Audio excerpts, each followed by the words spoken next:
Welcome to Pimpy's Investment Chat, where we keep investment talk simple. And here's your host, Pimpy. What is going on out there, peeps? All right, let's get back to Iraq. A couple of things are happening. This man right here on your screen, he could be the next president of Iraq. Oh, yeah.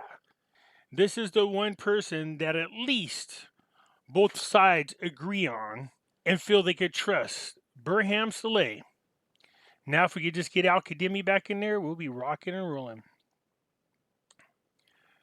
Before I get started, do me a favor and hit the thumbs up button. If you're not a subscriber, please do so, because when you do, it helps out the channel, and I surely do appreciate it. Right now is a good time to buy gold and silver. It's definitely on sale right about now. So when you're thinking about buying precious metals, go to our friends over there at Money Metals Exchange. The link is down below in the description. If you are a first-time buyer and you spend more than $100, use promo code Pimpy, P-I-M-P-Y, and you will get a free half-ounce of silver. I just want to bring to everybody's attention that we did an interview with Dr. RONA, and he went on to speak about the benefits of raw sulfur that I think everybody should listen to. It almost seems like a cure-all, I'm not even kidding you, but we went through all the benefits that people have been reporting ever since they started taking the raw sulfur, which is this stuff right here. And by the way, the link to buy this is right down below in the description. Go over there and check it out. We have people who have longer, thicker nails. We have people who had thinning hair who are starting to see thicker hair, more fuller come through. There's a number of things that goes on and on that I can't say, obviously, because we're on YouTube. They would have a fit. But I want to encourage you guys to go on over there and just hear the interview. It's a great interview, and I think you would benefit from it greatly. All right, so here we go. The Solder's Block. Our political struggle for reform. Yeah, I would say so. So on Monday, the Solder's Block renewed its adherence to the majority government while indicating that its political struggle is a struggle for reform. Well, yeah, when he came straight out and said he's not going to allow the corrupt people to be in government anymore, and that he was actually going to be going over the corruption files, that was a big shout out to everybody. If you happen to have a file on you for corruption, you can expect to have to go to court. Al-Adari said in a tweet followed by the news, after we provided to everyone that we are not committed to power and gave golden opportunities to the independents to form the government and the prime minister, the responsibility came from some of them with rejection.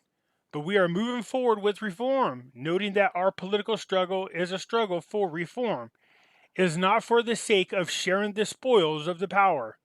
He added that one of the most important signs of reform is our never-ending demand to reform national majority governments away from the power sharing and consensus that harmed the country and the people. Now, what's really interesting is that the group of independents, there's 46 of them, they're split down the middle. That's what we're being told. This is just another day in the office for Iraq. I swear, they can't seem to get a break. You have political forces that are keeping a quorum from being held in the parliamentary in order to elect a president. Then there's a group of people, they're independent, and you're calling on them to make a decision on where you want to go, and their loyalties are split, which is just fitting with everything that's going on over there, I swear. But anyways, it said the independents set a condition to attend the presidential election session. You know it. So anyways, a representative confirmed that the desire of the independent representatives to put forward an initiative to end the political closure and the crisis of completing the 3 presidencies, while confirming that they are a condition for their participation in the session of electing the president of the republic and supporting the prime minister designate. It looks like Burham Saleh was at least agreed upon. So I think they have that position taken care of. That doesn't mean they're going to go into the parliament and vote on it, because as soon as you do that, then it's just everything is fast-tracked from there. So Burham Saleh most likely be president. I would like to see Al-Kadhimi be the prime minister, but like I said, those from the coordination framework are not too thrilled about having him there, considering he had already made an attempt, and I'm talking about Al-Kadhimi, to want to investigate and do something about these corrupt politicians. And then he woke up one day to find out his closest friend was shot and killed in an assassination. I think it was to send a message out to Al Kandemi. Some of you remember that, some of you won't. There's no division amongst the independent representative. That's not what was reported, that you guys are split right down the middle. But rather a lot of participants and dialogues. The meetings have representatives been intensified in the recent period to put forward a solution initiative and a roadmap to end the current political closure and proceed with the formation of the government. He went on to say that most of the independents are emerging forces in the House of Representatives are in agreement to correct the course of the political process. And the Iraqi people hope that the independents will put forward an initiative to end the current crisis. The representatives of the independent was asked regarding the person who has the greatest support from the independents to take over the prime ministership in the next phase.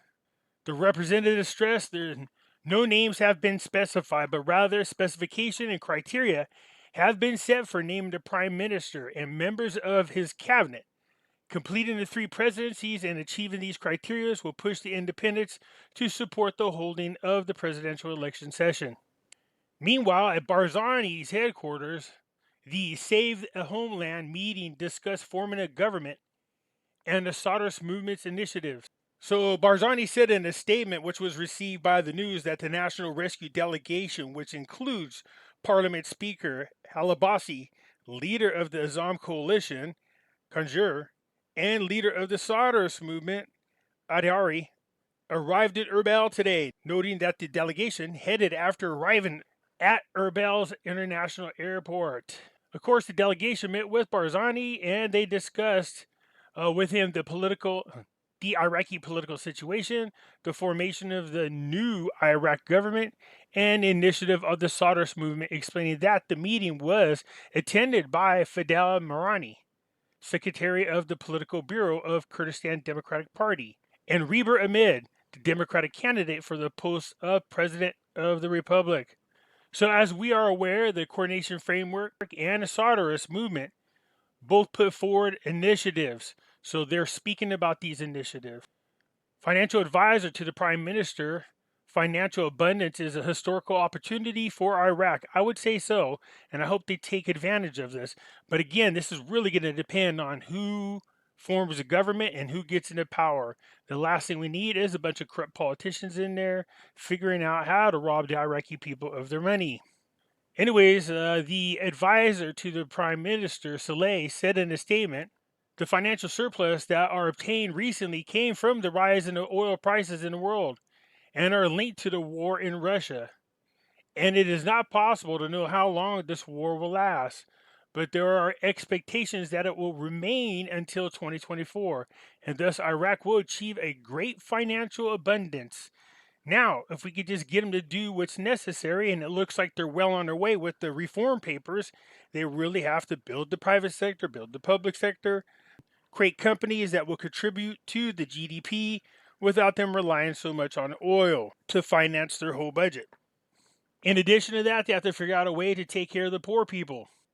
The poverty is now over 30% of the population, and they need to get ration cards.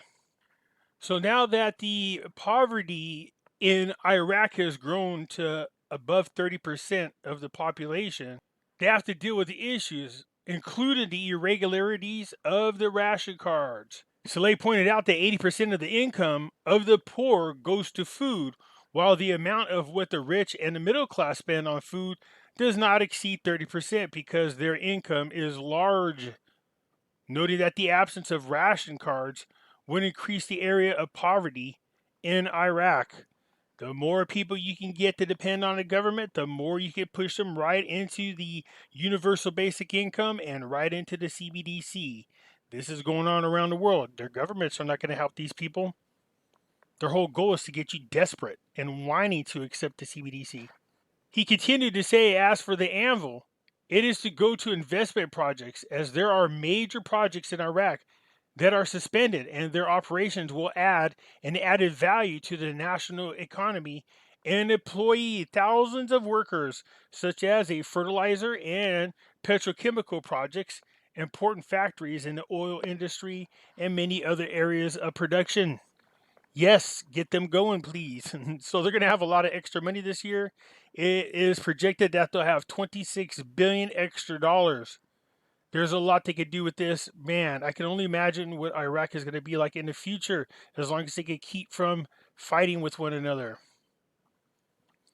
The PUK, here it is. Barham Saleh is a figure accepted to the framework and the current. Says the Patriotic Union of Kurdistan announced the acceptance of Barham Saleh for presidency of the Republic by the Coordination Framework and the Soros movement. Wow, something that they could agree on. So, a member of the National Union said to the local media that to get rid of the dilemma of electing a president of the Republic, the elected person must have communication and not a controversial person. He added that he is in complete contact with the framework, the current, determination, and sovereignty, and with the Kurdish forces, adding that these attributes apply literally to Barham Saleh. He went on to explain that this issue is not about choosing a compromise candidate for the presidency, but we are looking for a person who has contact with the two different parties and who has acceptance and communication. So congrats to Barham as long as he gets in there, but we'll see. Remember, the person that actually runs the country is the prime minister. So unlike when Al-Kadhimi took over as prime minister, he had a short term. It's about 2 years in office. Once this government is formed, they are going to have a normal 4 years to get business done. Depending on what government they get in there, will make a world of difference as to whether or not the exchange rate is going to change.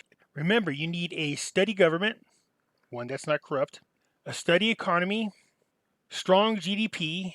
Your country has to be able to attract outside investors who are interested in investing into your country. And the future prospects have to look really good. You also have to have a strengthening currency. All the possibilities are there for Iraq if they could just manage to get along long enough to get an established government, hopefully not a corrupt one, and get these projects funded so that people could get back to work and the economy could continue to grow, get stronger, and then in turn, that will strengthen their local currencies. Anyways, that's it for now. Hit the thumbs up button. If you're not a subscriber, please do so, because when you do, it helps out the channel, and I surely do appreciate it. I'll catch you later. I'm out.